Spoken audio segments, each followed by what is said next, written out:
Hey! Lero tugenzeko mu mechanics. Car bodybuilding. Kati tuli kuba engineer ba makanika abazivuga emmotoka twagala kulaba engeri gye tulinyisa omutindo gwa taxi n'ebidduka ebyenjawulo mu Kampala. Kati tugenze mu follow lesson. Kati ino demonstration tugambe tutandise yeno Toyota Hiace yaffe ogiraba naye kati tugitandise ogizimba. Awagenda omupiira ogusooka ogw'omu maaso wawedde n'awagenda ogwokubiri wawedde. Kati wano ndowooza endabirwamu yaffe wano eya driver Ssejjemba. Driver Ssejjemba ogamba otya? Kifo kyo kiikyo tukitaddewo kiwe luno olujja olumalayo eno emabega olw'abapasenja. Ndowooza mulaba. Kati wano kondakita Kayongo. Wano kondakita Kayongo wasikira ekigi. Naye Kayongo abamwangu ng'akuyingiza taxi naye okufuluma muganda wange. Kayongo naye otabukamu nnyo, si kirungi ekyo, si kirungi ekyo. Okitegedde muganda wange, tuyiya ngeri ki gye tugaziyamu beesi yaffe ey'ebyenfuna abakolera mu mulimu gwa taxi. Kati nze abuuza nti kati tugambe yiino ewedde. Kati yiino yali eweta. Yali eweta edda najja nankumbi. Ogiraba. Yali eweta edda najja nankumbi. Awo nga ku Kyebusaabala. Guno omupiira gwaffe ogw'emabega.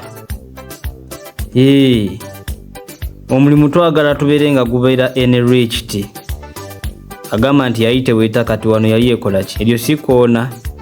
Kati nze abuuza nti tetusobola kugattako something like a cabin wano emabega waayo wano. Cabin wait. Netugattako omupiira omulala. Kuba kati emisolo gy'eggwanga bwe gyeyongera ng'ate income base y'abannaffe abatuuze bannaffe ekyali fixed, ndowooza tuba tulina okuyiyayo tutema empenda. Kuba kati eno generation eri all about innovation and invention, so si consumption just. Kati ab'emabega baba batidde enkuba nga tubateerayo kano kagundi kano. Kano kagundi akakolanga ambuleera emabega. Kati ndowooza ne kondakita atuulira ddala wano emabega. Wagamba obutebe kati buliwa, tunaaba tuyimiridde. Mugumiikirize obutebe tubuteekamu mu kamotoka kaffe wano.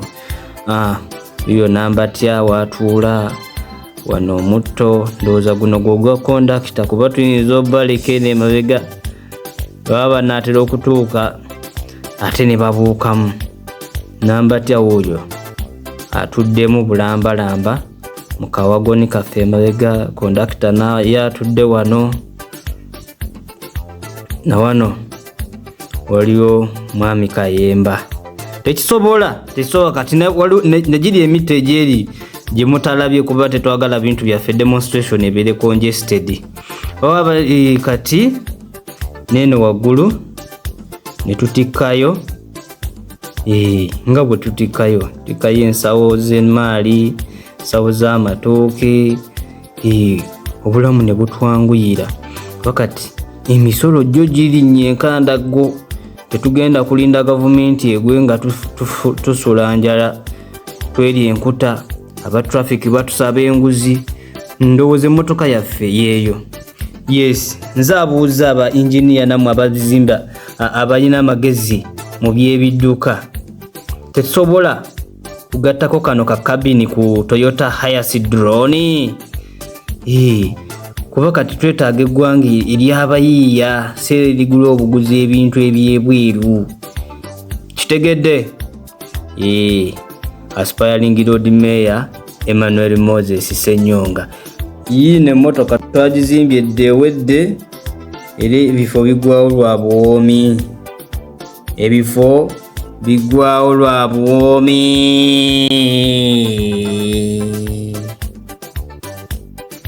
Emmotoka twagizimbye ewedde era ebifo bigwawo lwa buwoomi. Toyota Drone Hiace double cabin. Is it double cabin? Vroom vroom vroom.